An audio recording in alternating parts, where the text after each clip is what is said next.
ಹಾಸನದ ಹೊಸಹಳ್ಳಿಯಂತ ನಡೆದಂತಹ ಘನಘೋರ ದುರಂತ ಇದು. ರಸ್ತೆಯ ಒಂದು ಬದಿ ಸಾಗ್ತಾ ಇದ್ದಂತಹ ಗಣೇಶನ ಮೆರವಣಿಗೆ ರಸ್ತೆಯ ಮತ್ತೊಂದು ಬದಿಯಿಂದ ಏಕಾಏಕಿ ನುಗ್ಗಿದೆ ಟ್ರಕ್. ಇನ್ನು ಡಿವೈಡರ್ ಮುರಿದುಕೊಂಡು ಜನರ ಮೇಲೆ ಹರಿದು ಬಂದಿದೆ ಈ ಟ್ರಕ್. ಒಂದೇ ಕ್ಷಣದಲ್ಲಿ ಸಾವಿನ ಮನೆಯಾದ ಹೈವೇ ರೋಡ್. ಇನ್ನು ಹಾಸನದ ಹೊಸಹಳ್ಳಿಯಲ್ಲಿ ಘನಘೋರ ದುರಂತ ನಡೆದು ಹೋಗಿದೆ.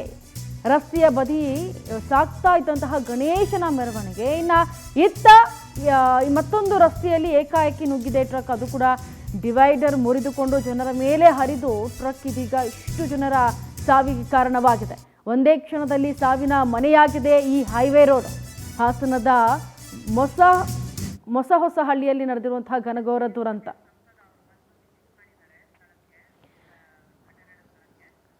ಇನ್ನು ಈ ರೀತಿಯಾಗಿ ದುರಂತ ನಡೆದ ಮೇಲೆ ಶ್ರೇಯಸ್ ಪಾಟೀಲ್ ಅವರು ಬಂದು ಘಟನೆಗೆ ಏನು ಆಗಿದೆ, ಎತ್ತ ಅನ್ನೋದನ್ನು ಘಟನೆಗೆ ವಿಸಿಟ್ ಕೊಟ್ಟು ಅಲ್ಲಿ ಯಾವ ರೀತಿಯಾಗಿ ಎಲ್ಲ ಆಕ್ರಮಣ ಮುಗಿಲು ಮುಡ್ತಾ ಇದೆ ಅಂತ ಕೆಲವರಿಗೆ ಸಾಂತ್ವನ ಹೇಳುವ ಮುಖಾಂತರ ಇದೀಗ ಭೇಟಿಯನ್ನು ಕೊಟ್ಟು ಅಲ್ಲಿ ನೀವು ನೋಡ್ತಾ ಇದ್ದೀರಾ. ಶ್ರೇಯಸ್ ಪಾಟೀಲ್ ಬಂದು ಅಲ್ಲೆಲ್ಲ ವಿಚಾರಣೆ ನಡೆಸ್ತಾ ಇದ್ದಾರೆ. ಹೇಗಾಯಿತು, ಏನಾಯಿತು, ಏಕಾಯಿತು, ಈ ಥರ ನಿರ್ಲಕ್ಷ್ಯ ಯಾಕಾಯಿತು ಅನ್ನೋದನ್ನು ಎಲ್ಲ ಕೂಡ ವಿಚಾರಿಸ್ತಾ ಇದ್ದಾರೆ. ಕೆಲವರಿಗೆ ಏನು ಅಲ್ಲಿ ಸ್ಪಾಟಲ್ಲಿ ಸ್ಥಳದಲ್ಲಿ ಸಾವನ್ನಪ್ಪಿದ್ದಾರೆ ಮತ್ತು ಇನ್ನು ಮಿಗ್ದವ್ರು ಯಾರೆಲ್ಲ ನರಳಾಡ್ತಾ ಇದ್ದಾರೆ ಅವ್ರಿಗೆಲ್ಲ ಒಂದು ಭರವಸೆಯನ್ನು ಕೊಡೋದು ಅಥವಾ ಅವ್ರನ್ನ ಆಸ್ಪತ್ರೆಗೆ ದಾಖಲು ಮಾಡೋದಂಥ ಕೆಲಸಗಳನ್ನು ಮಾಡ್ತಿದ್ದಾರೆ.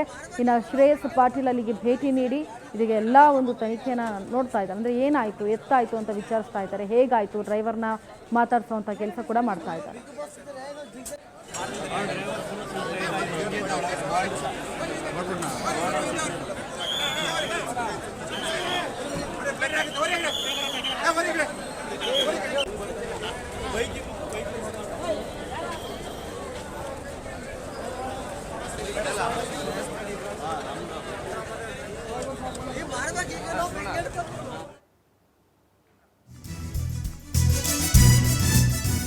ಇನ್ನು ಮೆರವಣಿಗೆ ಮೇಲೆ ಟ್ರಕ್ ಹರಿದಿದ್ದು ಲಾರಿ ಚಾಲಕ ಭುವನೇಶ್. ಹೊಳೆ ನರಸೀಪುರ ತಾಲೂಕಿನ ಕಟ್ಟೆಬೆಳಗುಳಿ ನಿವಾಸಿ ಭುವನೇಶ್ ಆಗಿದ್ರು. ಟ್ರಕ್ ಚಾಲಕ ಭುವನೇಶ್ನನ್ನ ಇದೀಗ ವಶಕ್ಕೆ ಪಡೆದಿದ್ದಾರೆ ಪೊಲೀಸರು. ಇನ್ನು ದುರ್ಘಟನೆಯಲ್ಲಿ ಚಾಲಕ ಭುವನೇಶ್ಗೂ ಗಂಭೀರವಾಗಿ ಗಾಯವಾಗಿದೆ. ಚಾಲಕ ಭುವನೇಶ್ನನ್ನ ಆಸ್ಪತ್ರೆಗೆ ದಾಖಲಿಸಿ ಟ್ರೀಟ್ಮೆಂಟ್ ಅನ್ನ ಕೊಡಲಾಗ್ತಾ ಇದೆ.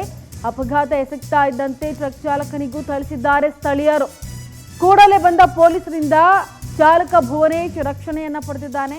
ಭುವನೇಶ್ ನನ್ನ ರಕ್ಷಣೆ ಮಾಡಿ ಆಸ್ಪತ್ರೆಗೆ ದಾಖಲಿಸಿದ್ದಾರೆ ಪೊಲೀಸರು. ನೀವು ದೃಶ್ಯಾವಳಿಯಲ್ಲಿ ಗಮನಿಸ್ತಾ ಇದ್ದೀರಾ. ಯಾವ ರೀತಿ ಬಂದು ಒಂದು ನಿಯಂತ್ರಣ ತಪ್ಪಿ ಅಂದರೆ ನಾನು ಹೇಳೋದೇನು ಅಂತಂದರೆ, ಈಗ ಅಲ್ಲಿ ಮೆರವಣಿಗೆ ನಡೀತಾ ಇದೆ, ಬೈಕ್ ಸವಾರ ಬರ್ತಾ ಇದ್ದಾನೆ ಅನ್ನೋದು ಗೊತ್ತಿರುತ್ತೆ. ಸೊ ಎಕ್ಸ್ಪೆಷಲಿ ಮೆರವಣಿಗೆ ನಡೆಯೋ ಜಾಗದಲ್ಲಿ, ಜನ ಜಂಗುಳಿ ಇರೋ ಜಾಗದಲ್ಲಿ ಆತ ಸ್ಪೀಡನ್ನು ಕಂಟ್ರೋಲ್ ಮಾಡ್ಕೋಬಹುದಾಗಿತ್ತು. ಆದರೆ ಭುವನೇಶ್ ಆ ಕಂಟ್ರೋಲ್ ಮಾಡಿಕೊಂಡೆ ನಾನೇನೋ ದೊಡ್ಡದಾಗಿ ತುಂಬ ಎಕ್ಸ್ಪೀರಿಯನ್ಸ್ ಇರೋ ಥರ ನಾನು ಸರಿ ಆಯಿತು ಸೈಡ್ಗೆ ಎಳ್ಕೊಬಿಡ್ತೀನಿ ಅನ್ನೋ ರೇಂಜಿಗೆ ಓಡಿಸಿದ್ರೇನೋ. ಆದರೆ ಈ ಅವಘಡ ಸಂಭವಿಸಿದೆ.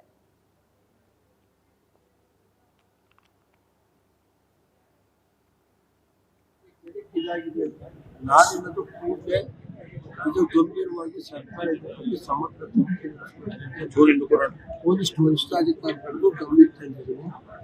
ಎರಡನೇದು, ಯಾರು ಕುಟುಂಬ ಈ ಅನಾಹುತದಲ್ಲಿ ಪೊಲೀಸ್ ಇಲಾಖೆ ವೈಕಲ್ಯದಿಂದ ಆಗಿರೋದ್ರಿಂದ ಕೂಡಲೇ ಸರ್ಕಾರ 10 ರಿಂದ 15 ಲಕ್ಷ ರೂಪಾಯಿನವ್ರಿಗೆ ಪರಿಹಾರ ಕೊಡಬೇಕಾಗ್ತದೆ. ಯಾರು ತೀರೋಗಿದ್ದಾರೆ ಅವ್ರಿಗೆ ಆ ಕುಟುಂಬಕ್ಕೆ 10 ರಿಂದ 15 ಲಕ್ಷ ಪರಿಹಾರ ಕೊಡೋದು. ಗಾಯಾಳುಗಳು ಯಾರಿದ್ದಾರೆ ಅದು ಸಂಪೂರ್ಣ ಸರ್ಕಾರನೇ ಭರಿಸಬೇಕು ಅಂತ ನಾನು ಮುಖ್ಯಮಂತ್ರಿಗಳನ್ನ, ಸಂಬಂಧಪಟ್ಟ ಜಿಲ್ಲಾ ಉಸ್ತುವಾರಿ ಸಚಿವರನ್ನ ಗಮನಕ್ಕೆ ತರ್ತಾ ಇದ್ದೀನಿ. ಇದು ಪೊಲೀಸ್ ವೈಕಲ್ಯದಿಂದ ಆಕ್ಸಿಡೆಂಟ್ ಆಗಿರೋದು.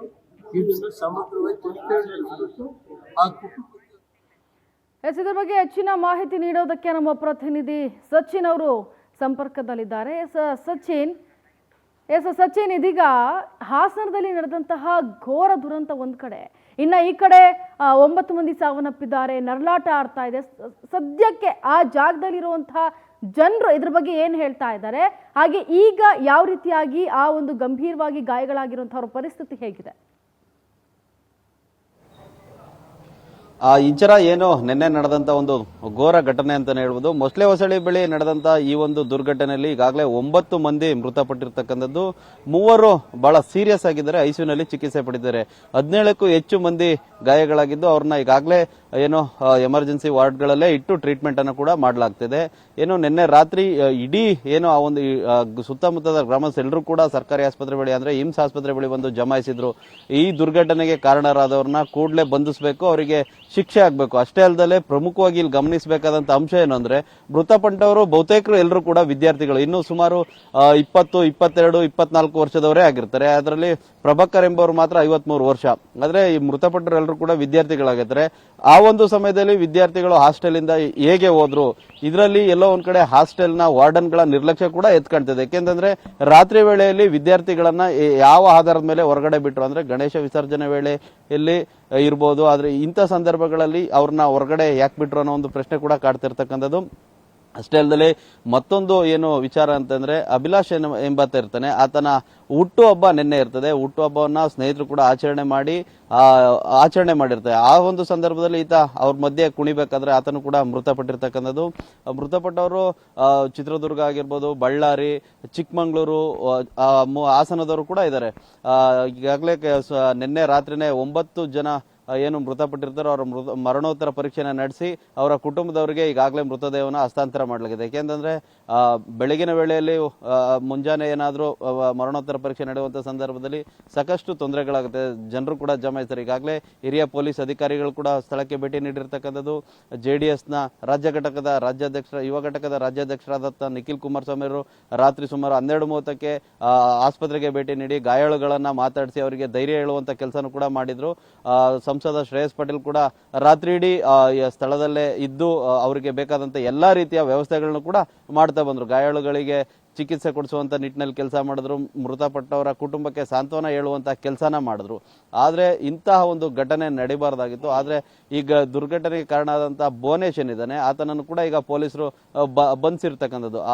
ಏನು ಆತ ಅಲ್ಲಿ ಒಂದು ದುರ್ಘಟನೆ ನಡೆಸ್ತಾನೆ, ಆ ಒಂದು ಸಂದರ್ಭ ಆತನು ಕೂಡ ಸಣ್ಣ ಪುಟ್ಟ ಗಾಯಗಳಾಗುತ್ತೆ. ಅಲ್ಲೇ ಇದ್ದಂತ ಸಾರ್ವಜನಿಕರು ಕೂಡ ಆತನನ್ನು ಹಿಡಿದು ಥಳಿಸುವಂತ ಕೆಲಸ ಮಾಡ್ತಾರೆ. ಕೂಡಲೇ ಪೊಲೀಸರು ಸ್ಥಳಕ್ಕೆ ಬಂದು ಆತನನ್ನು ಕೂಡ ಬಂಧಿಸಿ ವಿಚಾರಣೆ ನಡೆಸ್ತಿದ್ದಾರೆ. ಅಂದ್ರೆ ಅಲ್ಲಿ ಅಷ್ಟು ಪ್ರಮಾಣದಲ್ಲಿ ಜನ ಜಮಾಯಿಸಿದ್ದಾರೆ. ಅದು ಕೂಡ ಆ ಒಂದು ರಸ್ತೆಯನ್ನ ಒನ್ ವೇ ಮಾಡಲಾಗಿದೆ. ಯಾಕೆಂದ್ರೆ ಒಂದು ಮೆರವಣಿಗೆ ಹೋಗುವಂತ ಸಂದರ್ಭದಲ್ಲಿ ರಾಷ್ಟ್ರೀಯ ಹೆದ್ದಾರಿ ಏನಿದೆ ಅಲ್ಲಿ ಒನ್ ವೇನ ಮಾಡಿ ವೆಹಿಕಲ್ ನ ಒಂದೆಡೆ ಬಿಡ್ತಾ ಇದ್ದಾರೆ, ಮತ್ತೊಂದೆಡೆ ಪ್ರೊಸೆಷನ್ ಹೋಗ್ತಾ ಇದೆ. ಆ ಒಂದು ಸಂದರ್ಭದಲ್ಲಿ ಎದುರಿಗೆ ಏನು ಬೈಕ್ ಸವಾರನಿಗೆ ಗುದ್ದಿದ ನಂತರ ಆತ ಒಂದು ಕಂಟ್ರೋಲ್ ನ ತಪ್ಪಿ ಜನರ ಇದ್ದಂತ ಕಡೆಗೆ ಗಾಡಿನ ತಿರುಗಿಸಿದ ಪರಿಣಾಮ ಇಂಥ ಒಂದು ದುರ್ಘಟನೆಗೆ ಸಾಕ್ಷಿ ಆಯಿತು. ಹೀಗಾಗಿ ಒಟ್ಟಾರೆಯಾಗಿ ಎಲ್ಲಾ ಆಯಾಮಗಳಲ್ಲೂ ಈಗ ಪೊಲೀಸರು ಕೂಡ ತನಿಖೆನ ಆರಂಭಿಸಿರ್ತಕ್ಕಂಥದ್ದು. ಮೃತರ ಕುಟುಂಬದ ಆಕ್ರಂದನ ಮುಗಿಲು ಮುಟ್ಟಿದ್ದೇನೆ ಅಂತಾನೆ ಹೇಳ್ಬೋದು. ಇಂಚರ, ಧನ್ಯವಾದ ನಿಮ್ಮೆಲ್ಲ ಡೀಟೇಲ್ಸ್ಗಾಗಿ.